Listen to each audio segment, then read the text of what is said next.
नमस्कार,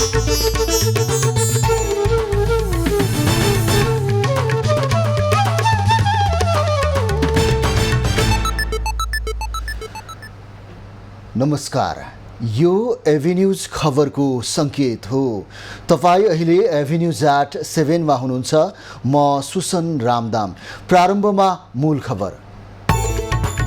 आगामी आर्थिक वर्षको बजेट सच्याउन एमाले अध्यक्ष ओलीको माग। बजेटमा उत्पादन बढाउने र अर्थतन्त्र सुधार्ने कुनै कार्यक्रम नभएको दाबी। करको दर हेरफेरमा कुनै चलखेल नभएको अर्थमन्त्रीको दाबी। आर्थिक विधेयक टाइप गर्न पूर्व नासु रामकृष्ण श्रेष्ठको सहयोग लिएको प्रश्नोक्ति। नक्कली शरणार्थी प्रकरणमा सरकारी वकिलहरूको बहस सकियो। प्रतिवादीलाई थुनामा राखेर मुद्दाको किनारा लगाउन माग। कोशी प्रदेश सरकारबाट माओवादी केन्द्र बाहिरियो। मुख्यमन्त्री कार्की नेतृत्वको सरकार अल्पमतमा।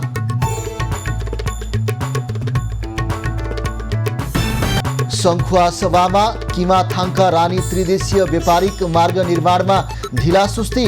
सडकको दुरावस्थाका कारण सर्वसाधारण कष्टकर यात्रा गर्न बाध्य। र नवप्रवेशी चर्च बोइज ए डिभिजन लिगको उपाधि जित्न सफल।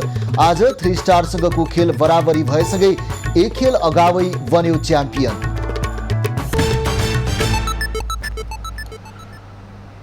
अब खबरको सिलसिला प्रारम्भ गरौँ ओलीको माग सम्बन्धी प्रसङ्गबाट। नेकपा एमालेका अध्यक्ष केपी ओलीले आर्थिक वर्ष 2080-81 को बजेट सच्याउन सरकारसँग माग गरेका छन्। आज प्रतिनिधि सभा बैठकमा बजेटमाथिको छलफलमा भाग लिँदै उनले बजेटमा कमा र फुलस्टप पनि सच्याउन नचाहे परिणामले सत्तारूढ दलको अहंकारलाई झारिदिने चेतावनी दिएका हुन्। अध्यक्ष ओलीले बजेटले उत्पादकत्व बढाउने रोजगारीको कुनै पनि बाटो नदेखाएकाले सच्याउनु पर्ने बताए। कृषिमा आधारित कम्पनीलाई 10% आयकर लगाएपछि ऋण लिनेले त साधारण किसानले पनि ऋण लिन्छ भने त उसले कम्पनी दर्ता गरे आउनुपर्छ। अब त्यस्तो अवस्थामा उसले त्यो तिर्दाखेरि अब त कृषि त डामाडोल हुनेवाला छ त। यो एकछिन सत्तापक्षमा बसेर ढ्यापढ्याप गरे जस्तो विषय होइन। मान्यज्यूहरू पार्ट भनेर लिएर आउँछन्। अध्यक्ष ओलीले गाँजा खेतीको सम्भाव्यता अध्ययन गर्ने सरकारको घोषणामाथि प्रश्न उठाए। गाँजा खेतीको पछाडि व्यक्तिहरू रहेको र उनीहरूले वैधानिकता खोजिरहेको उनको दाबी छ। गाँजा खेती कसलाई चाहियो, कसले गर्न खोजिएको छ, कसैले गर्न खोजेको छ गाँजा खेती? यहाँ अहिले मान्छे दृष्टिगोचर भएको छैन। यो त नियन्त्रित नियोजित गाँजा खेतीको कुरा गरेको हो। यो चलेपछि त्यसले सरकारसँग माग गर्दछ लाइसेन्स नलिएको अधिकार प्राप्त नभएको गाँजा खेती गर्न पाइँदैन भनेर ती सबै बिरुवा गाउँ गाउँमा गएर खोजी खोजी उखेलिन्छन्। अध्यक्ष ओलीले बजेट निर्माणमा अनधिकृत व्यक्तिको संलग्नता नभएको स्पष्टीकरण दिएको अर्थमन्त्री डाक्टर महतलाई शङ्काको सुविधा दिए। आगामी दिनमा सरकारको काम सतर्कताका साथ हेर्ने र करका दरहरूसँग व्यापारीको अनुहार खोज्ने। यदि भोलि करका दर बढ्दैछ भने अघिल्लो दिने गाडी छिराउँछ, भोलि घट्दैछ भने पारी नै राखेर बस्छन् अनि घटेपछि स्वाट्ट छिराउँछन्। विभिन्न आइटममा त यो देखियो त। विलासीहरूले मात्रै खाने महँगा 12-15 हजार रुपियाँ केजी पर्ने त्यस्ता माछाहरूमा नबढ्ने, अलिकति हरेकलाई चाहिने गरिबले खाने आलु प्याजमा चाहिँ भ्याट लाग्ने बढ्ने।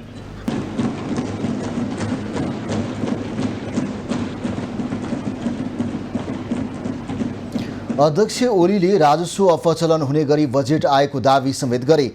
समाजवाद उन्मुख अर्थतन्त्र निर्माण गर्ने कुरा भन्दा पनि बजेटमा अकर्मण्यता र शिथिलता मात्रै रहेको उनको आरोप छ। अर्थमन्त्री डाक्टर प्रकाश शरण महतले आगामी आर्थिक वर्षको बजेट बनाउँदा आर्थिक विधेयकमा चलखेल नभएको बताएका छन्। आज प्रतिनिधि सभामा जवाफ दिँदै अर्थमन्त्री डाक्टर महतले 14 गते राति अनधिकृत व्यक्तिले करका दरमा चलखेल गरेको विषय आधारहीन भएको बताएका हुन्। मन्त्री महतले बजेटसँगै आउने आर्थिक विधेयक मार्फत सरकारले करका दर परिवर्तन, खारेजी र नयाँ प्रस्ताव गर्ने पनि स्पष्ट पारे। हरेक बजेट आउने वर्ष के सम्भावना हुन सक्छ भन्ने अनुमानमा व्यापारीहरूले आयातकर्ताहरूले त्यस्तो गर्ने गर्छन्। अब त्यसलाई सूचना चुहाएर यसमा बढी दर राखेर राजस्व बढी उठाउन सकिन्छ र इबीमा जो चाहिँ आइसकेका छन् फेरि फर्केर चाहिँ जाने अवस्था पनि हुन्न भन्ने सुनिश्चित गरेर गरिरहेको छौँ। अर्थमन्त्री महतले इमान्दार भएर काम गर्दा झन् गाह्रो भएको र निजी स्वार्थमा भएकाहरू आफ्ना पछि लागेको गुनासो समेत गरे। उनले आर्थिक विधेयक टाइप गर्नको लागि मात्रै अवकाश प्राप्त नायब सुब्बा रामकृष्ण श्रेष्ठलाई राखिएको प्रष्टीकरण समेत दिए। राखिएका जो चाहिँ अनुभवी छन्, दक्ष छन्, ती कर्मचारी मार्फतबाट पनि इन्ट्री गराउन सक्ने जुन व्यवस्था छ पहिला पनि भइरहेको छ, त्यही अनुसार रामकृष्ण श्रेष्ठको सहभागिता भएको हो। निर्णय प्रक्रियामा काहीँ कतै पनि उहाँको सहभागिता छैन। उहाँको निर्णय गरेको कुरालाई इन्ट्री गर्ने मात्रै उहाँको जिम्मेवारी हो। यसअघि प्रतिपक्ष नेकपा एमाले, रासपा, राप्रपा र निमकिपाका साथै स्वतन्त्र सांसदहरूले करका दरमा हेरफेर भएको र अनावश्यक व्यक्ति बजेट लेख्दा प्रवेश गरेको विषयमा अर्थमन्त्री महतको जवाफ 1100 गाडी नेपाल भित्र रहँदाखेरि करिब 93 करोड रुपियाँ पैसा राज्यलाई नोक्सान हुन पुगेको छ। यति गम्भीर खालको घटना भएको छ सभामुख महोदय।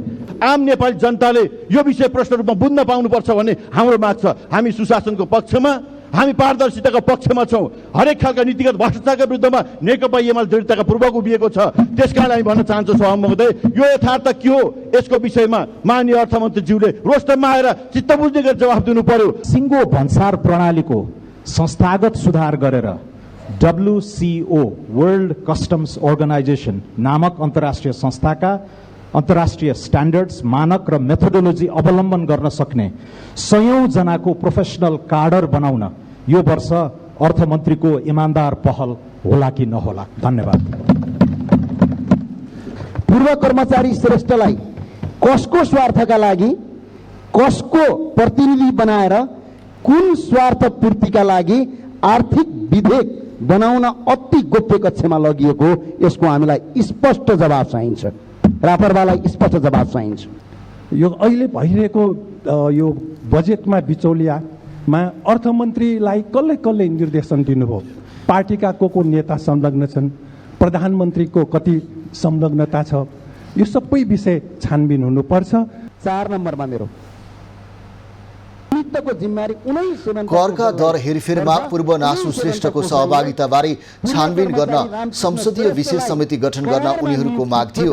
सत्तारूढ कांग्रेस र स्वतन्त्र सांसदले पनि अवकाश प्राप्त कर्मचारीको बजेट निर्माणमा 2 वर्ष अगाडि रिटायर भएका कर्मचारीलाई त्यहाँ नियुक्ति गर्नुपर्ने जरुरी के पर्यो? महिनाको 34,430 रुपियाँ तलब पाउने गरी नियुक्ति गरिएको छ सभामुख महोदय।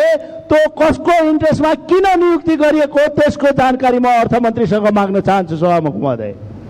सरकारको प्रभावशाली मान्छे छन्, चाहे प्रधानमन्त्री हुन्, चाहे अर्थमन्त्री हुन्, चाहे कोलिसनको अध्यक्ष हुन्, उहाँहरूको बजेट बन्नेको दरमियानमा कति बिजनेस घराना छन्, टेलिफोन सम्पर्कमा छ, त्यसको कल डिटेल संसदमा राख्नुपर्छ। त्यसपछि मात्र दुधको दुध, पानीको पानी थाहा हुन्छ। बजेट बन्दाखेरि मात्र किन फोनमा सम्पर्क हुने? जनताको सार्वभौम प्रतिनिधि बजेट निर्माणको चरणमा 1100 भन्दा बढी विद्युतीय गाडीहरू भित्रिएको र त्यसबाट करिब 93 करोड राज्यलाई नोक्सान भएको सांसदहरूको भनाइ थियो। यसैबीच हामीले बजेटमा अनधिकृत व्यक्तिको प्रवेशका विषयमा सांसदहरूलाई सोधेका छौँ। उनीहरूको धारणा आजको हामीलाई भन्नु छ।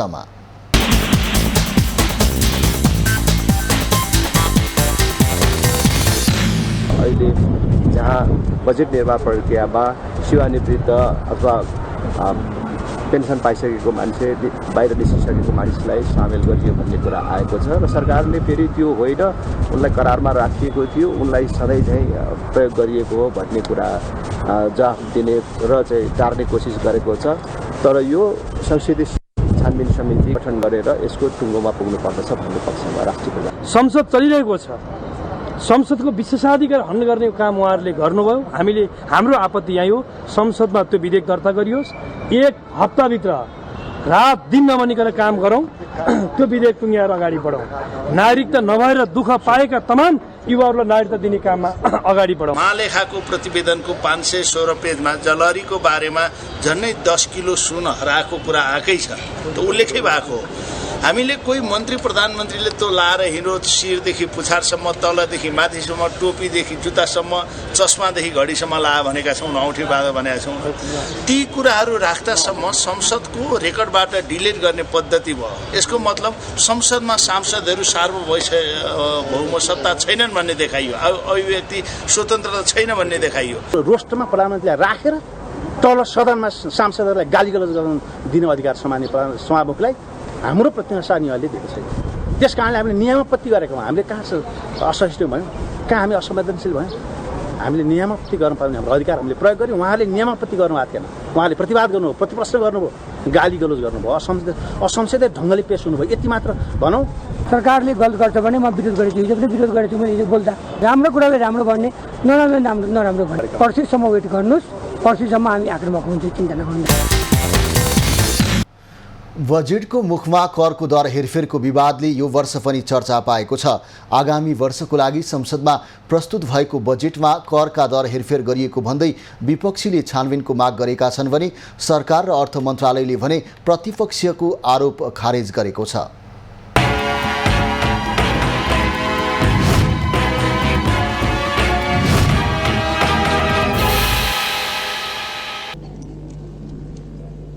आगामी वर्षका लागि संसदमा प्रस्तुत भएको बजेटमा करका दर हेरफेर गरिएको आरोप सरकारमाथि लागेको छ। कुनै व्यापारिक घरानाको स्वार्थमा करका दर नचलाउने प्रतिबद्धता जनाएका अर्थमन्त्री प्रकाश शरण महतले आफ्नै प्रतिबद्धता विपरीत अनाधिकृत व्यक्तिको संलग्नतामा व्यापारिक समूहलाई लाभ पुग्ने गरी करका दर हेरफेर गरेको भन्दै सडकदेखि सदनसम्म यो विषयमा बहस सुरु भएको हो। आर्थिक विधेयकमा विभिन्न खाले नीतिगत हस्तक्षेप विगत लामो समयदेखि देखिएको आर्थिक क्षेत्रका जानकार बताउँछन्। मुलुकको आर्थिक प्रणालीलाई सञ्चालन गर्दै आएका घरानिया व्यक्तिहरू नै राजनीतिक संरक्षणमा रहेकाले गलत प्रवृत्ति मौलाएको विश्लेषकको तर्क छ। 2064 सालको संविधान सभाको निर्वाचन पछाडि ती भेस्टेड इन्ट्रेस्ट ग्रुपका मानिसहरू राजनीतिमा प्रवेश गर्ने, सांसद हुने, आफै नभए पनि आफूले पेड गरेका, पैसा भुक्तानी गरेका व्यक्तिहरूलाई सांसद बनाउने जुन प्रवृत्ति बढेर गयो, त्यसले चाहिँ के गर्यो भने ती व्यक्तिहरूको चासोमा नेपालका ऐन कानुनहरू प्रणाली, समग्र प्रणालीमा हस्तक्षेप उनीहरूको बढ्दै गयो। गत वर्ष पनि बिचौलिया राखेर करका दर हेरफेर गरिएको थियो, जसका लागि छानबिनको माग समेत उठेको थियो। छानबिनका क्रममा सीसीटीभीका तार काट्ने र अरबौं रुपैयाँ राज्यलाई घाटा गराउने भएको देखिएको छानबिन समितिले देखाए पनि तत्कालीन अर्थमन्त्री जनार्दन शर्मामाथि कुनै कारबाही भएन। अर्थ क्षेत्रका जानकारहरू भने नेपालको समग्र आर्थिक प्रणाली 100 जना व्यावसायिक घरानाको हातमा रहेको र उनीहरूले अर्थव्यवस्था चलाउने गरेको आरोप लगाउँछन्। विगतदेखिकै गलत प्रणालीका कारण प्रत्येक वर्ष यस्तो विषयले स्थान पाएको अर्थविदको बुझाइ छ। बाह्य समाजसँग बाहिरसँग रिलेसन नगरिकन कोही पनि पहुँच नहुने गरी बनाएको भएदेखि यो इस्यु आउँदैन थियो। अब हामी कहाँ के छ भन्दाखेरि आउने जाने हुन्छ, त्यो भित्र जसलाई छिराए पनि नछिराए पनि अत्याधिक चाहिँ हाम्रो बजेटमा हेरफेर जुन चाहिँ करका दरमा हेरफेर गरेर चाहिँ फाइदा लिने प्रचलन चाहिँ देखिएको छ। करका दर परिवर्तनमा अनाधिकृत व्यक्तिको संलग्नता रहेका खबर सार्वजनिक भएपछि अर्थ मन्त्रालयले विज्ञप्ति नै निकालेर स्थापित विधि बाहिर गएर बजेट निर्माण नभएको दाबी गरेको छ। आर्थिक विधेयक टाइप गर्नका लागि मात्रै अवकाश प्राप्त नायब सुब्बा रामकृष्ण श्रेष्ठलाई काममा लगाइएको मन्त्रालयको दाबी छ। आरोपी श्रेष्ठले पनि आफ्नो भूमिका टाइप गर्ने बाहेक नभएको दाबी गरेका छन्। 15 गते बजेट आउँछ, 14 गते हामी गएर 8 बजे गएर बसेका हुन् हैन, 15 राति 12-1 ड्युटी चाहिँ त्यो डरहरू माथिबाट आउँछन्। त्यही अनुसार हामीले चाहिँ टाइपर सेटिङ गरिदिएर मात्र हो। त्यो मैले गर्न सर, मेरो क्षमता पनि छैन कि म सानो कर्मचारी दौडेर चाहिँ गर्न सकिन्छ। तपाईँ आफै विचार गर्नु सर। पूर्वनासु श्रेष्ठलाई प्रकाश शरण महत भन्दा अघिकै अर्थमन्त्रीले नियुक्त गरेको अर्थ मन्त्रालयको तथ्याङ्कले देखाएको छ। प्रकाश शरण भन्दा अगाडि अर्थमन्त्री एमाले उपाध्यक्ष समेत रहेका सांसद विष्णु पौडेल थिए। अर्थमन्त्री डाक्टर महतले पनि करका दर र भन्सार दर परिवर्तन गर्ने क्रममा अनाधिकृत व्यक्तिहरू संलग्न गराइएको भन्ने कुराको जवाफ जहाँ पनि दिन तयार रहेको जानकारी सदनलाई गराएका छन्। तर बजेट तयार हुनु अघि नै ठूलो संख्यामा विद्युत विद्युतीय गाडी आयात भएकाले जिम्मेवार निकायबाटै सूचना चुहिएको अनुमान गरिएको छ।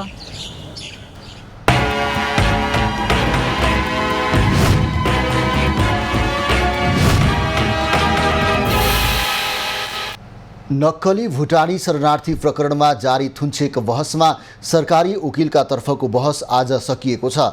सरकारी उकिलका तर्फको बहस सकिएसँगै अब प्रतिवादीको तर्फबाट कानुन व्यवसायीले बहस सुरु गर्ने जिल्ला अदालत काठमाडौँले जनाएको छ। जिल्ला अदालतका न्यायाधीश प्रेम प्रसाद नेउपानेको इजलासमा जारी बहसमा यस प्रकरणका प्रतिवादीलाई थुनामुक्त गरी प्रमाण नष्ट हुन सक्ने तथा जाहेरीकर्ताको सुरक्षामा खतरा हुन सक्ने भन्दै थुनामा राखेर नै मुद्दाको पूर्वपक्ष गर्नुपर्ने दलिल सरकारी उकिलले प्रस्तुत गरेका छन्। नक्कली भुटानी शरणार्थी प्रकरणमा संलग्न रहेको आरोपमा पक्राउ परेका पूर्व उपप्रधानमन्त्री टोपबहादुर रायमाझी, पूर्व गृहमन्त्री बालकृष्ण खाँडसहित 18 जनालाई थुन्छेक बहसको लागि उपस्थित गराइएको छ। सो थुन्छेक बहस यही जेठ 31 गतेसम्म जारी रहने र त्यसपछि पूर्वपक्षका लागि थुनामा पठाउने कि नपठाउने भन्ने बारेमा निर्णय लिने बताइएको छ। जिल्ला सरकारी उकिलको कार्यालय काठमाडौँले पक्राउ परेका 18 जनासहित फरार रहेका 30 जनालाई सङ्गठित अपराध, कीर्ति, ठगी तथा राज्य विरुद्धको आरोप गरी 4वटा मुद्दा लगाउँदै 27 करोड 50 लाख रुपैयाँ बिगो माग दाबीसहित जिल्ला अदालत काठमाडौँमा यही जेठ 10 गते मुद्दा दायर गरिएको थियो। राष्ट्रपति रामचन्द्र पौडेलले गरेको विवादास्पद नागरिकता विधेयक प्रमाणीकरणको विषय सर्वोच्च अदालतमा विचाराधीन भए पनि यसको पक्ष र विपक्षमा आवाज उठ्न थालेको छ।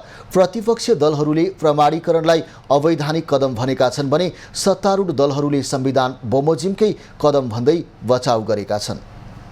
राष्ट्रपति रामचन्द्र पौडेलले गरेको विवादास्पद नागरिकता विधेयक प्रमाणीकरण गरे पनि त्यसलाई तत्काल कार्यान्वयन गर्न सर्वोच्च अदालतले अन्तरिम आदेश मार्फत रोक लगाएको छ। अदालतले नागरिकता वितरण रोके पनि सरकारले गरेको सिफारिस र राष्ट्रपतिले गरेको प्रमाणीकरणमा कानुनी प्रश्न भने धेरैले उठाइरहेका छन्। केही कानुनविद मन्त्री परिषदको निर्णयसहित आएको पत्रका आधारमा राष्ट्रपतिले विधेयक प्रमाणीकरण गरेर वर्षौंदेखि नागरिकता विहीनलाई न्याय गरेको एक थरी कानुनविदको भनाइ छ। प्रमाणीकरणको विरोध गर्नेको हकमा अब जेको पनि नेपालमा विरोध हुन्छन्, तर मेरो भनाइ यसमा के हो भने कुनै पनि व्यक्ति नेपालमा जन्मेको छ, नेपालमा बसोबास गरेको नेपाली छ भन्ने कुरा स्टेटलेस भन्छ, त्यसलाई नागरिकताविहीन सिटिजनविहीन चाहिँ हुनु हुँदैन। यसअघि संसदको बहुमतबाट पारित भएर प्रमाणीकरणका लागि पठाइएको विधेयक तत्कालीन राष्ट्रपति विद्यादेवी भण्डारीले पुनर्विचारका लागि संसदमै फिर्ता पठाएकी थिइन्। दुवै सदनले त्यसमा कुनै परिवर्तन नगरी अक्षरांश फेरि अनुमोदन गरे पनि उनले त्यसका केही प्रावधानमा सहमति जनाउँदै प्रमाणीकरण गरेकी थिइनन्।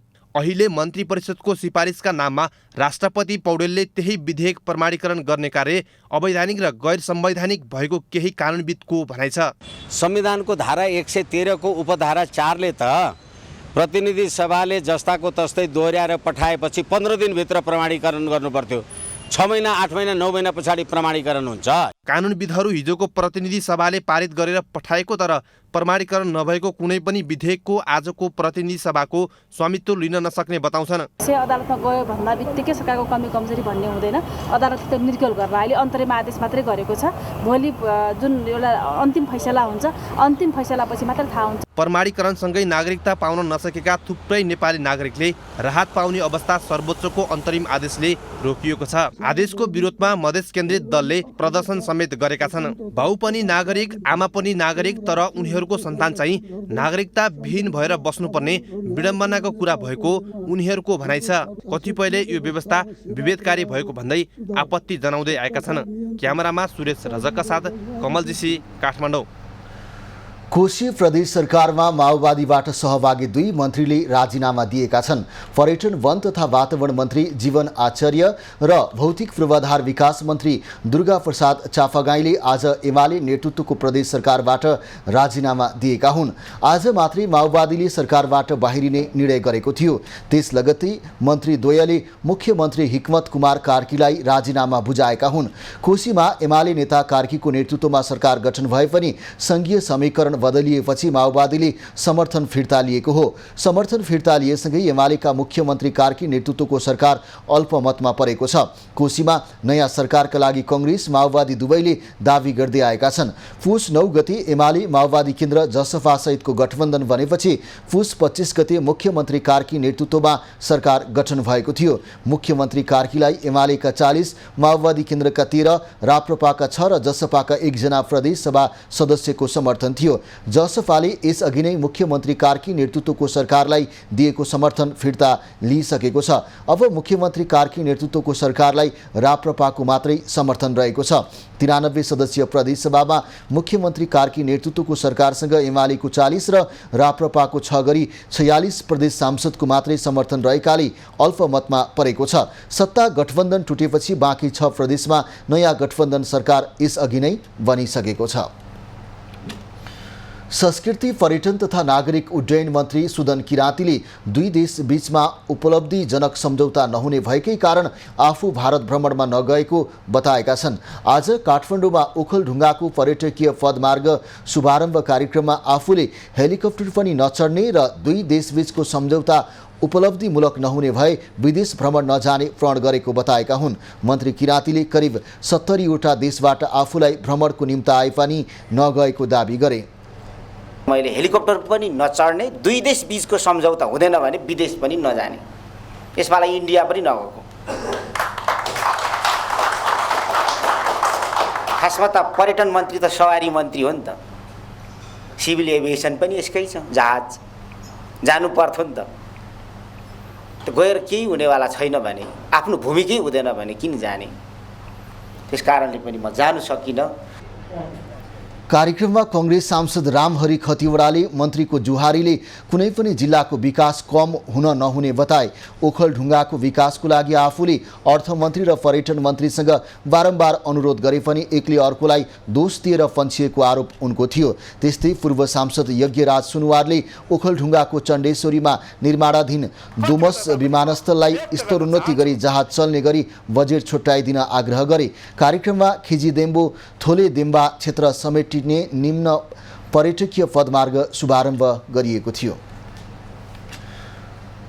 उद्योग, वाणिज्य तथा आपूर्ति मन्त्री रमेश रिजालले सरकार व्यापार गर्ने काममा लाग्न नहुने बताएका छन्। आज जनकपुरमा पत्रकारसँग कुराकानी गर्दै उनले सरकारले व्यापार गर्ने नभई व्यापारका लागि सहजीकरण गरिदिने बताएका हुन्। मन्त्री रिजालले व्यापार निजी क्षेत्रले गर्ने भएकाले सरकारले निजी क्षेत्रलाई व्यापारका लागि सहयोग गर्ने प्रतिबद्धता जनाए। सरकारले व्यापार गर्ने तपाईहरुले गर्ने, प्राइभेट सेक्टरले गर्ने हो। सरकारले तपाईहरुले सहयोग पुर्याइदिने हो। के गर्नुपर्छ, बाटो बनाइदिने हो कि औद्योगिक क्षेत्र बनाएर त्यहाँ सबै त्यो फोहोर मैलाहरूलाई प्रशोधन गरेर नदीमा पठाउने काम गरिदिनुपर्छ कि जग्गा जमिन उपलब्ध गराइदिनुपर्छ कि यो काम सरकारको। वर्तमान सत्ता गठबन्धन 5 वर्ष नै टिक्ने बताउँदै मन्त्री रिजालले उद्योग क्षेत्रमा देखिएका समस्या समाधान गर्न सरकार तयार रहेको जानकारी दिए। उनले बजेटको ट्रेडिसनल सिस्टम पञ्चायत कालदेखि नै रही आएकाले यसलाई परिवर्तन नगरेसम्म देश र उद्योगीहरू सुखी हुन नसक्ने पनि उल्लेख गरे। देश बनाउनको लागि सङ्घीय सरकारलाई मात्र कराएर नहुने, बरु सबै मिलेर सहकार्य गरी काम गरे देश विकास गर्न समय नलाग्ने मन्त्री रिजालको भनाइ छ। उनले पहाडबाट बगेर जाने बालुवाहरूको उत्खनन गरी बिक्री गर्दा विरोध भइरहेको भन्दै आपत्ति जनाए। शेयर बजार आज दोहोरो अङ्कले बढेको छ। शेयर बजार परिसूचक नेप्से आज 25.66 अङ्कले बढेर 1927.65 बिन्दुमा पुगेको हो। आज 269 वटा कम्पनीका 55,41,000 किता शेयर 1 अर्ब 98 करोड 10 लाख रुपैयाँमा कारोबार भएका छन्। सबैभन्दा धेरै सोल्टी होटलको 9 करोड 68 लाख रुपैयाँको शेयर किनबेच भयो। नेप्सेका 13 वटै उपसमूहको परिसूचक परिसूचक बढेको छ, जसमध्ये होटल तथा पर्यटन उपसमूहको परिसूचक 5.67% बढेको छ। त्यस्तै निर्जीवन बीमा उपसमूहको परिसूचक 4.64% बढेको छ भने जलविद्युत उपसमूहको परिसूचक 3.15% बढेको छ। त्यस्तै वित्त, लगानी, जीवन बीमा, उत्पादन तथा प्रशोधन, म्युचुअल फन्ड र व्यापार उपसमूहको परिसूचक 1% भन्दा बढी बढेको छ। न्यान्दी जलविद्युत कम्पनीको सेयर झन्डै 10% र सोल्टी होटलको सेयर झन्डै 9%ले बढेको छ। मनोकामना स्मार्ट लघुवित्त कम्पनीको सेयर 2.5%ले घटेको छ। सुनकोशी नदीमा जीवसहित खसेर बेपत्ता भएका प्राविधिक शिक्षा तथा व्यावसायिक तालिम परिषद सिटिभिटीका 2 कर्मचारीको शव भेटिएको छ। आज गोताखोर सहितको टोलीले जीवसहित 2 जनाको शव फेला पारेको हो। भक्तपुरबाट खोटाङतर्फ जाँदै गरेको प्रशासन शाखाका निर्देशक कृष्ण केसी, योजना महाशाखा निर्देशक यम प्रसाद भुर्तेल र विद्युत प्राविधिक भानु पौडेल र जीव 5 दिनदेखि सुनकोशीमा खसेको थियो। एक कर्मचारीको अवस्था अझै अज्ञात रहेकाले गोताखोर सहितको सुरक्षाकर्मीले खोजी जारी राखेका छन्। खबरको सिलसिला अझै जारी छ, हामीसँगै रहनुहोला। अब बाँकी खबर। किमाथाङका रानी त्रिदेशीय व्यापारिक मार्गको माथिल्लो क्षेत्र सङ्खुवा सभामा कछुवा गतिमा काम हुँदा सो क्षेत्रको आवत जावत कष्टकर बन्दै आएको छ। नेपाल, चीन र दक्षिणी छिमेकी मुलुक भारतसम्म जोड्ने त्रिदेशीय व्यापारिक मार्गको काम ढिलासुस्ती हुँदा यात्रीहरूले शास्ति भोग्नु परिरहेको हो। सङ्खुवा सभाको किमाथाङका रानी त्रिदेशीय व्यापारिक मार्गको काममा ढिलासुस्ती भएको छ। काममा ढिलासुस्ती भएपछि गाउँपालिकाले दबाब दिएको छ। दबाबपछि मात्र निर्माण कम्पनीले चासो देखाएको छ। मकालु गाउँपालिका क्षेत्रमा 4 प्याकेजमा निर्माणको ठेक्का लगाइएको छ। छलफल बसिसके पश्चात चाहिँ हामीले ठेकदारहरूलाई बोलायौँ, त्यस पछाडि जगजगाउने कुरा गऱ्यौँ, त्यस पछाडि चाहिँ कसरी अगाडि बढ्ने भन्ने विषयमा ठेकदारले कुरा राखे। त्यही विषयमा अरुण प्रोजेक्ट र ठेकदारहरूको बिचमा बारम्बार कुरा राख्दा जगजगाउँदा उनीहरूले अब होइन भने हामी स्थानीय तहमा भोलिको लागि काम गर्नका लागि तपाईँहरूलाई सहज वातावरण सिर्जना गर्न नसक्ने अवस्था भइसक्यो। स्थानीयले ठुलो विवाद आइसके भनिसके पश्चात चाहिँ पछि चाहिँ अहिले चाहिँ काम हुँदै गरेको अवस्था चाहिँ छ। निर्माणको जिम्मा पाएको कम्पनीले द्रुत गतिमा काम नगर्दा अरूण तेस्रो जलविद्युत आयोजनाका ठूला सवारी समेत सञ्चालन हुँदा सडक जीर्ण बन्ने खतरा छ। सडकको दुरावस्थाका कारण सवारी साधनको पत्ती भाँचिने, सवारी चलाउन समस्या हुनेदेखि लिएर यात्रुलाई समेत समस्या हुँदै आएको छ। गाह्रो छ, अब नेताहरूलाई मात्रै चाहिन्छ पैसा, अब जनतालाई केही गर्दैन। अब भोट माग्ने बेलामा चाहिँ नमस्कार गर्दै जिउजिउ गर्दै आउँछ, बाटो बनाउँदै छैन। त्रिदेशीय व्यापारिक मार्ग निर्माण कार्य तराई क्षेत्रमा समेत सुस्त गतिमा भइरहेको छ। सुनसरीको इटहरी उपमहानगरपालिकाको पानीपियादेखि सेउतीसम्मको काम समेत सुस्त गतिमा हुँदा सडक प्रयोगकर्ताले शास्ति भोग्नु परेको छ। सुनसरी ब्युरोको रिपोर्ट। केही दिन यता मुलुकमा गर्मी बढेको छ। अत्याधिक गर्मीका कारण जनजीवन प्रभावित बनेको छ। यसको असर विद्यालयमा सबैभन्दा धेरै पर्न गएको छ। गर्मीका कारण पठन पाठन प्रभावित हुने अवस्था सृजना भएपछि झापाका विद्यालयहरू पनि बन्द हुन थालेका छन्। केही दिन यता मुलुकमा गर्मी बढेको छ। अत्याधिक गर्मीका कारण जनजीवन प्रभावित बनेको छ। यसको असर विद्यालयमा सबैभन्दा धेरै पर्न गएको छ। गर्मीका कारण पठन पाठन प्रभावित हुने अवस्था सृजना भएपछि झापाका विद्यालयहरू पनि धमाधम बन्द हुन थालेका छन्। अत्याधिक गर्मीका कारण विद्यालयमा हुने पठन पाठन एवं विद्यार्थीको स्वास्थ्यमा पर्न सक्ने गम्भीर असरलाई मध्यनजर गर्दै सार्वजनिक सूचना मार्फत जिल्लाका अधिकांश पालिकाले बिदा दिएका छन्। अब सिकाइलाई कम्तीमा केही अलिकति क्रेडिट आवर घटाएर पिरियड घटाएर बिहान गर्नुपर्छ कि भन्ने विषय पनि छलफल भइरहेको छ। सायद हामी बुधबार बेलुकासम्ममा अझै थप्ने अथवा सिकाइको मोडालिटी अलिकति चेन्ज गर्ने त्यस विषयमा पनि हामी निर्णय गर्छौँ। विद्यार्थीको स्वास्थ्यलाई मध्यनजर गर्दै स्थानीय तहले पालिका भित्रका विद्यालयहरूमा गर्मीको बिदा दिएर पठन पाठन बन्द गराएका छन्। तर बन्दको विकल्प खोजिनुपर्ने निजी विद्यालयहरूले बताएका छन्। पर्याप्त पङ्खा, पिउने पानीको सुविधा भएका विद्यालयले भने गर्मीले खासै प्रभाव नपार्ने शिक्षकहरू बताउँछन्। गर्मी सबैलाई नै हुन्छ, तर बच्चामा अलिकति असर पर्ने भएको कारणले गर्दाखेरि स्कुलका सहरका 2-4वटा स्कुललाई मात्र हेरेर हामीले मूल्याङ्कन गर्नुभन्दा पनि समग्रमा एउटा वैकल्पिक विधिबाट चाहिँ अब यसलाई कसरी सहज रूपमा बनाउन सकिन्छ, कम्तीमा पनि मर्निङ सिफ्टमा गर्न सक्यो भने अब अहिले 5 बजी चाहिँ मेरो सुझाव चाहिँ 5 बजी उज्यालो हुन्छ।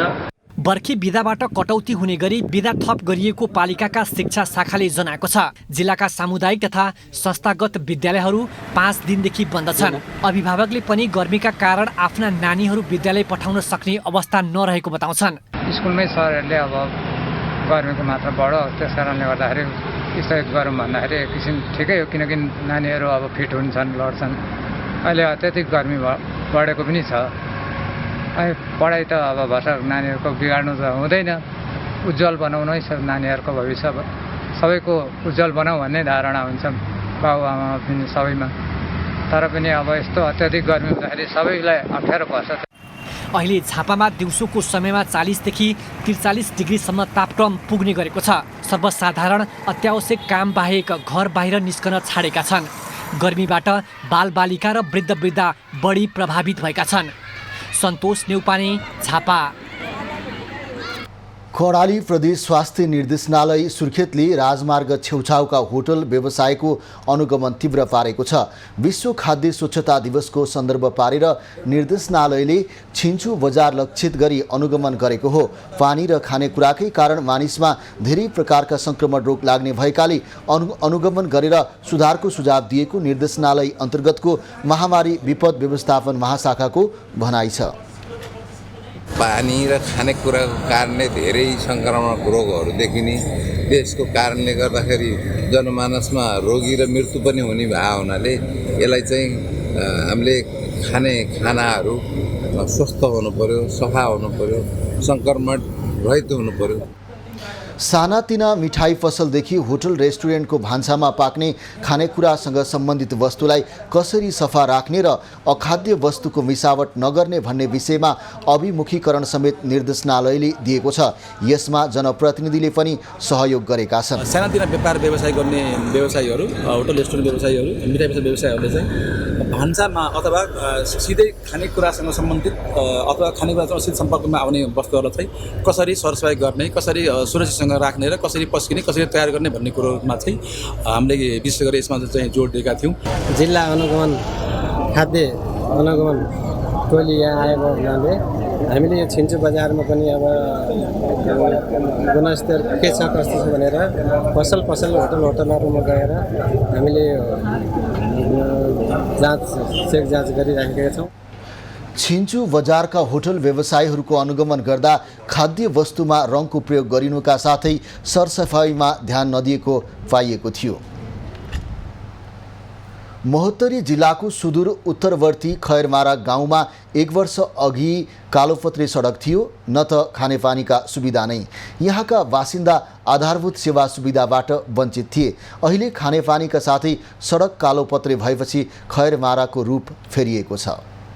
साबिकको खैरमारा गाउँ विकास समिति तथा अहिलेको बर्दिवास नगरपालिकाको खैरमारा गाउँको कुनै बेला यस्तो पहिचान थियो। गर्मीमा धुलाम्य र वर्षामा हिलाम्य हुने खैरमारा अहिले रूप फेरिएको अवस्थामा छ। खैरमारामा अहिले पक्की सडक बनेको छ। घर घरमा विद्युत पुगेको छ।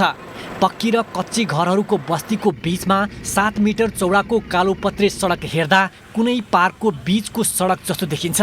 जताततै स्थानीय तहमा बेथितिको खबर आइरहेका बेला खैरमाराका जनता भने जनप्रतिनिधि आएपछि विकासको अनुभूति भएको बताउँछन्।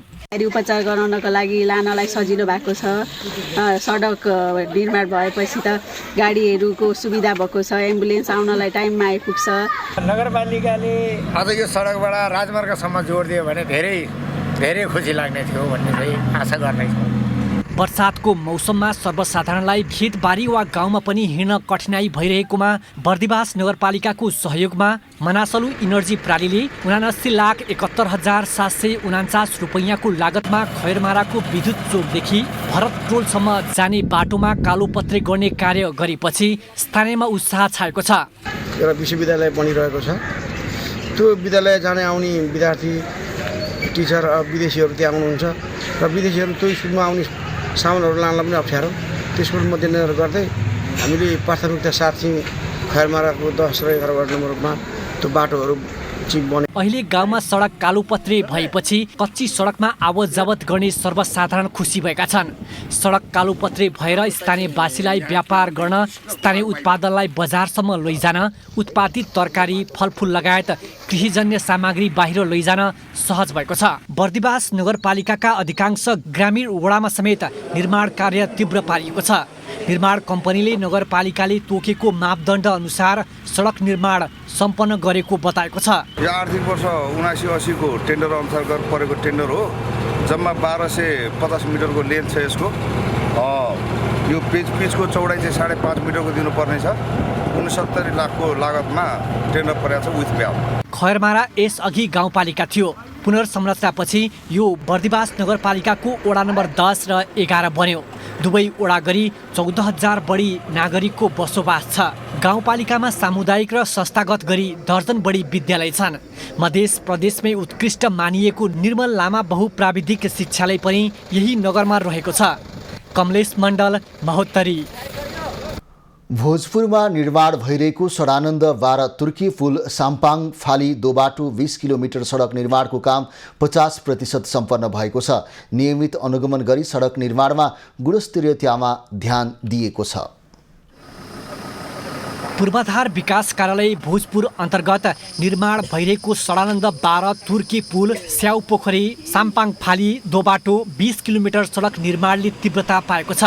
निर्माण भइरहेको सडकको पूर्वाधार विकास कार्यालयले स्थलगत अनुगमन गरेको छ। सडकलाई गुणस्तरीय तर्फबाट समयमै सम्पन्न गराउन पहल गरिएको कार्यालयको भनाइ छ। अहिले चाहिँ हामी सबदेशको काम चाहिँ सुरु गरिसकेका छौँ र निर्माण व्यवसायीले क्रसर प्लान पनि हालिसकेको छ र अहिले चाहिँ बेस चाहिँ कुट्ने काम गर्दैछ र आगामी आर्थिक वर्षदेखि चाहिँ हामी चाहिँ पिचको काम सुरु गर्ने भनेर लक्ष्य राखेका छौँ। यो सडकको स्ट्रक्चर निर्माणको काम 80% सम्पन्न भएको छ। बस सेवा र बेस लगायतको काम पनि भइरहेको छ।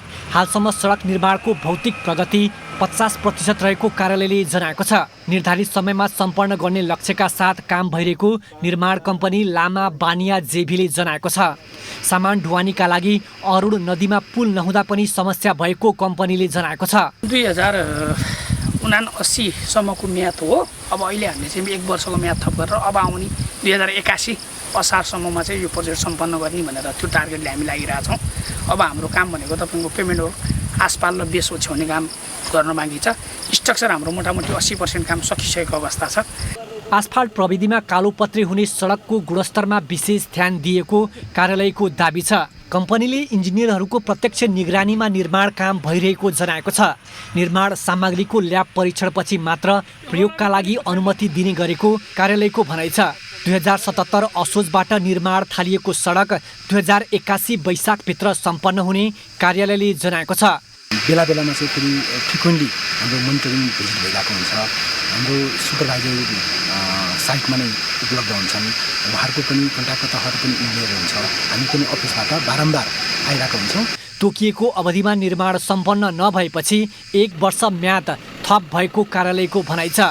युवराज विष्ट, भोजपुर। सुनचाँदी संगठनको क्षेत्रमा क्रियाशील 3वटा महासंघले सुनमा बढाइएको 15% भन्सार दर पुनरावलोकन गर्न माग गरेको छ। नेपाल सुनचाँदी व्यवसायी महासंघ, नेपाल सुनचाँदी रत्न तथा आभूषण महासंघ र नेपाल हस्तकला व्यवसायी महासंघको मंगलबार बसेको संयुक्त बैठकले भन्सार शुल्क बढ्दा व्यवसाय क्षेत्र धराशयी हुने ठहर गर्दै भन्सार शुल्क घटाउन माग गरेको हो। हामीले आज 1 लाखको सुन किन्यो भनेदेखि भोलिपल्ट गएर 5 वर्षपछि गएर त्यो 10,000मा बिक्री भए पो त्यो विलासिता, हामीले विलासिताको त्यो मार्जिन गऱ्यौँ। तर आज 1 लाखमा किनेको सुन 5 वर्षपछि त्यो 1.5 लाख 2 लाखमा हुन्छ भनेदेखि त्यो त सम्पत्ति जोडेको भयो। सम्पत्तिमा विलासिता कर लाउन पाउँदैन। यो हाम्रो महासंघको आधिकारिक धारणा। विलासिता कर चाहिँ पूर्ण रूपले खारिज हुनुपर्दछ। बैठकले सुनमा लगाइएको 2% विलासी कर समेत खारेज गर्न माग गरेको छ। अब सुरु हुने आर्थिक वर्षबाट कालीगढको ज्याला जड्ती एकरूपता कायम गर्न कालीगढ व्यवस्थापनको लागि कार्यविधि समेत बनाइने निर्णय भएको छ। भन्सार वृद्धि गर्दा सृजना भएको रोजगारी गुम्ने भन्दै महासंघले चिन्ता समेत व्यक्त गरेको छ। नगर क्षेत्रलाई पूर्ण सफाई अभियानमा जुटेको भेरीगङ्गा नगरपालिकाले सरसफाई वर्ष 2080 घोषणा समेत गरिसकेको छ। कर्णाली प्रदेशकै मूलद्वारमा रहेको भेरीगङ्गा नगरपालिकाले समग्र कर्णाली प्रदेश नै स्वच्छ पार्ने सन्देशसहित अगाडि बढेको छ। सुर्खेतको भेरीगङ्गा नगरपालिकाले विश्व वातावरण दिवस 2023 को अवसर पारेर नगरलाई सरसफाई वर्ष 2080 घोषणा गरेको छ। भेरीगङ्गा नगरपालिकालाई स्वस्थ, स्वच्छ, सुरक्षित र सुन्दर सहर बनाउने उद्देश्यका साथ सरसफाई वर्ष 2080 को घोषणा गरिएको हो। सरसफाई वर्षको घोषणासँगै भेरीगङ्गा नगरपालिकाका 13वटै वडा, टोल तथा समुदायमा सचेत नागरिकले नगर क्षेत्रको फोहोरलाई मुहरमा बदल्ने उद्देश्यमा अगाडि बढ्ने प्रतिबद्धता जनाएका छन्। यो कानुनको पालना सबैले गर्ने, तपाईहरूले मात्रै होइन, गुडिरहेका गाडीका ड्राइभरहरू र गाडीका प्यासेन्जरले पनि गर्नुपर्ने छ। यो कानुन गर्ने हामी सबैको कर्तव्य हो। यसलाई कानुन गराउन भेरीगङ्गा नगरपालिका सरकार, प्रदेश सरकार र केन्द्र सरकारको जिम्मेवारी पनि छ। यसको कानुन गर्ने मुख्य पाटो प्रहरी साथीहरूको। कर्णाली प्रदेशमै पहिलो फोहोर प्रशोधन केन्द्र स्थापना गरेर अबको 4 वर्षभित्र नगर क्षेत्रलाई पूर्ण सरसफाई गर्ने अभियानमा जुटेको भेरीगङ्गा नगरपालिकाले जनाएको छ। नगरपालिकाले सरसफाइका लागि थालेको यस अभियानलाई सफल कार्यान्वयनको लागि सबैको सहयोग हुनुपर्ने प्रदेश मन्त्रीको धारणा छ। मलाई विश्वास छ कर्णाली प्रदेशभित्र कर्णाली प्रदेश सरकारले विभूषित गर्ने नागरिक भेरीगङ्गाको होस् र सरसफाई क्षेत्रमा आफूलाई अब्बल अभियन्ताको रूपमा चिनाएको त्यस्तो नागरिकलाई विभूषित गर्न पाइयोस्। नगर क्षेत्रको सरसफाई गर्ने यो महाअभियानको घोषणा भएसँगै फोहोर मैला व्यवस्थापनका लागि कानुनी रूपमा अगाडि बढेकाले सबैले नियम कानुनलाई पालना गर्नुपर्ने स्थानीय नेताहरू बताउँछन्। म पनि एउटा पार्टीको तर्फबाट लाग्ने छु, मलाई लागिरहेको छु। आफ्नो टोलबाट सबै साथीहरूलाई सुझाव सल्लाह हामीले गरिरहेको अवस्था छ। त्यसै कारणले हामीले तपाईँहरूका बिचमा हामीले सर्वदा हामीले सफल पारेछौँ। सरसफाई अभियान 2080लाई पनि सफल बनाउनका निमित्त, पूर्ण सफलताको दिशामा अगाडि पुर्याउनका निमित्त हाम्रो सकारात्मक भूमिका, सकारात्मक राय सल्लाह र यहाँहरूको साथमा हामी मिलेर काम गर्ने वचनबद्धता पनि दिन व्यक्त गर्न चाहन्छु। यस अभियानमा सबै सचेत नागरिकहरू एकजुट भएमा साँच्चीकै भेरीगङ्गा नगरपालिकालाई पूर्ण सरसफाई युक्त नगरपालिका बनाउने कार्यले सार्थकता पाउने अपेक्षा गरिएको छ। नेपालगञ्ज ब्युरोको रिपोर्ट। कैलालीको कैलाली गाउँपालिकाले वर्षेनी बाढी र डुबानबाट प्रभावित हुँदै आएका परिवारलाई लक्षित गरी बगर खेतीमा 100% अनुदान दिएको छ। जिल्लामै सबैभन्दा बढी बाढी र डुबानबाट प्रभावित हुँदै आएको गाउँपालिकाले प्रभावित परिवारको दैनिक जीविकोपार्जन सहज बनाउन बगर खेतीमा प्रोत्साहन गरेको हो। बगर खेती गर्ने प्रविधिका बारेमा गाउँपालिकाको विभिन्न सामाजिक संस्थासँग सहकार्य गरेर इच्छुक किसानहरूलाई खेती प्रणालीको प्रशिक्षण दिने गरिएको गाउँपालिकाले जनाएको छ। हामीले चाहिँ अब उहाँहरूको आर्थिक अवस्था राम्रो होस् भन्ने उद्देश्यले चाहिँ बगर खेतीको पनि हामीले चाहिँ निःशुल्क रूपमा हामी त्यो ठाउँमा जस्तै बिउ बिजनदेखि लिएर हामीले चाहिँ अनुदानको रूपमा हामीले गरेको छौँ। जस्तै तपाईँको तरकारी, जस्तै हामीले जुन बाढी पीडित एरिया छ त्यो ठाउँमा हामीले बगर खेतीको चाहिँ हामीले एकदमै त्यो ठाउँमा प्रोत्साहन गरेको छौँ। गत वर्षको बाढीबाट विस्थापित 16 घर परिवारलाई टेन्टमा जङ्गलमा बसोबास गराउँदै आएको गाविसले खास गरी मोहनपुर, शिवरत्नपुर, हौसलपुर, वैशपुर लगायतका बाढी प्रभावितलाई बगर खेतीमा अनुदान दिएको हो। गाउँपालिकाबाट अनुदान पाएपछि बाढी प्रभावित समुदाय बगर खेतीमा लागेका हुन्।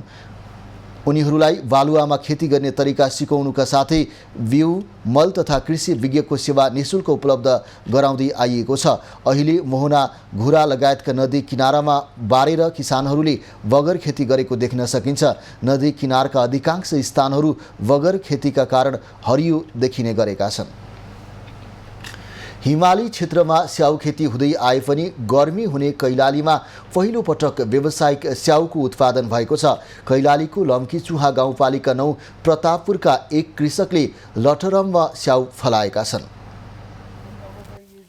चिसो हावापानी भएको हिमाली क्षेत्रमा स्याउ खेती हुँदै आए पनि गर्मी हुने कैलालीमा गोकर्ण ओलीले पहिलो पटक व्यावसायिक स्याउ खेती गरेका छन्। तराईमा स्याउ फल्ने भएपछि यहाँका कृषक उत्साहित भएका छन्। उनको बगैँचामा स्याउको बोटमा अहिले लटरम्म स्याउ फलेका छन्। परीक्षणका लागि 20 बोटमा मात्रै स्याउ फल्न दिइएको छ। यो स्याउको बोटको 2 वर्ष पुगेपछि मात्रै फल लाग्न दिनु राम्रो हुने कृषक ओलीको भनाइ छ। सहयोगहरू चाहिँ के भन्छ थुप्रै ठाउँमा थुप्रै किसानहरूलाई चाहिँ गरिराखेको हुन्छ हैन। या कसैलाई अब फलफुलीमा भन्ने छैन, कसैलाई चाहिँ अब चाहिँ धानमा गर्छ, कसैलाई गहुँमा गर्छ, त्यही तोरी खेती जम्मै खेतीहरूमा गरिराखेको हुन्छ। तर यो राज्यले गर्ने चाहिँ जो सहयोग छ, यो सहयोगको साथसाथै नेपाल सरकारले के छ भने मल बिउको चाहिँ टाइमै उ पनि हुँदैन, हामी मल पाउँदैनौँ खोजेको बेलामा। HRMN हर्मन 79 जातको स्याउको बोट भारतबाट ल्याएर उनले खेती गरेका हुन्। यो जातको स्याउ खेती 48 डिग्री सेल्सियस तापक्रम भएको ठाउँमा पनि हुने गरेको कृषक ओलीले बताए। भारतको उत्तर प्रदेश, हरियाणा, पन्जाब लगायत धेरै ठाउँमा स्याउ खेती हुँदै आएको छ। ओलीले 1200 स्याउको बोट लगाएका छन्। आफूले गरेको खेती सफल भएमा त्यसलाई बढाउँदै लैजाने उनको योजना छ।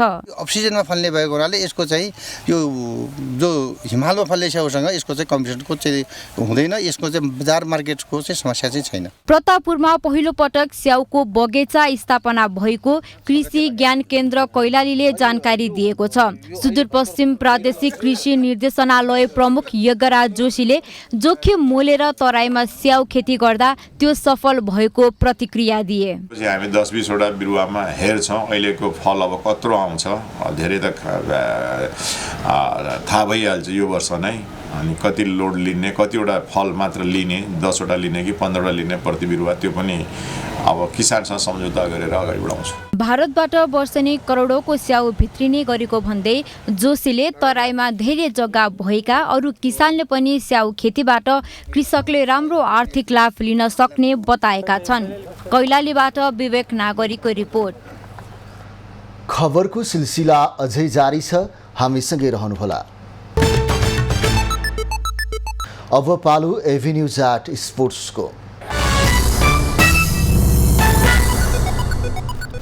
नव प्रवेशी चर्च बोइज पहिलो सिजन नै शहीद स्मारक ए डिभिजन लिगको च्याम्पियन बनेको छ। आज भएको खेलमा 3 स्टारसँग गोल रहित बराबरी खेल्दै चर्च बोइज एक खेल बाँकी छँदै लिगको च्याम्पियन बन्न सफल भएको हो। बराबरीसँगै च्याम्पियन बनेको चर्च बोइजको 25 खेलबाट 46 अङ्क पुगेको छ। अब चर्च बोइजले अन्तिम खेलमा FC खुमलटारसँग खेल्दैछ। यो खेलमा अङ्क गुमाए पनि चर्च बोइजलाई कुनै असर पर्ने छैन। चर्च बोइजसँगको बराबरीले 3 स्टारलाई भने रेलिगेसनको दबाव कायमै छ। 3 स्टारको 25 खेलबाट 29 अङ्क छ। 2066 मा राष्ट्रिय खेलकुद परिषदमा दर्ता भएको क्लब 2018-19 को सिजनमा C र B डिभिजन च्याम्पियन हुँदै शीर्ष डिभिजनमा उक्लिएको थियो। चर्च शीर्ष डिभिजनमा पहिलो सिजन नै च्याम्पियन बन्न सफल भएको हो। चर्च बोइज छनौट हुँदै C, B र A च्याम्पियन बन्ने दोस्रो क्लब बनेको छ। यसअघि मनाङ मर्स्याङ्दी लगातार च्याम्पियन बनेको थियो। मनाङले 2042 सालमा B लिग र 2043 सालमा A डिभिजन लिगको उपाधि जितेर कीर्तिमान बनाएको थियो। 37 वर्षपछि चर्च बोइजले मनाङको कीर्तिमानीमा बराबरी गरेको हो। लिग अन्तर्गत आजै भएको अर्को खेलमा FC खुमलटारले APF क्लबलाई 3-1 गोल अन्तरले पराजित गरेको हो। खुमलटारको जितमा मेसुके ओलुमौले 2 र स्टेफेन बेनोङले 1 गोल गरे। जितसँगै 25 खेलमा 27 अङ्क जोडेको खुमलटार 13औं स्थानमा उक्लिएको छ। 25 खेलमा 30 अङ्क जोडेको APF 9औं स्थानमा रहेको छ। मङ्गलबार नै एन्फा मुख्यालयमा त्रिभुवन आर्मी क्लब र नेपाल पुलिस क्लबले 1-1 गोलको बराबरी खेल्दै अङ्क बाँडे। आर्मीका लागि दिनेश हेम्जनले खेलको दोस्रो मिनेटमा र पुलिसका लागि अहमेद हिजाजीले 39औं मिनेटमा गोल गरे। बराबरीसँगै आर्मीले 25 खेलबाट 31 र पुलिसले समान खेलबाट 38 अङ्क जोडेको छ। अब पालो खास खबरको।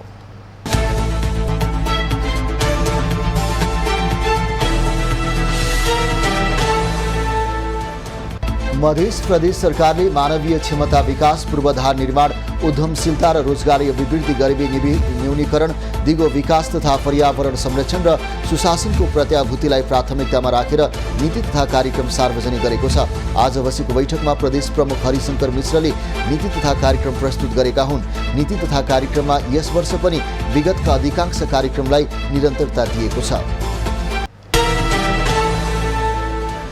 प्रधानमन्त्री पुष्पकमल दाहालले खप्तडमा अन्तर्राष्ट्रिय आध्यात्मिक केन्द्र बनाउने आश्वासन दिएका छन्। आज प्रथम खप्तड अन्तर्राष्ट्रिय आध्यात्मिक सम्मेलनको उद्घाटन गर्दै उनले खप्तड आर्थिक विकासको केन्द्र र पर्यटन विकासको केन्द्र बन्ने बताएका हुन्।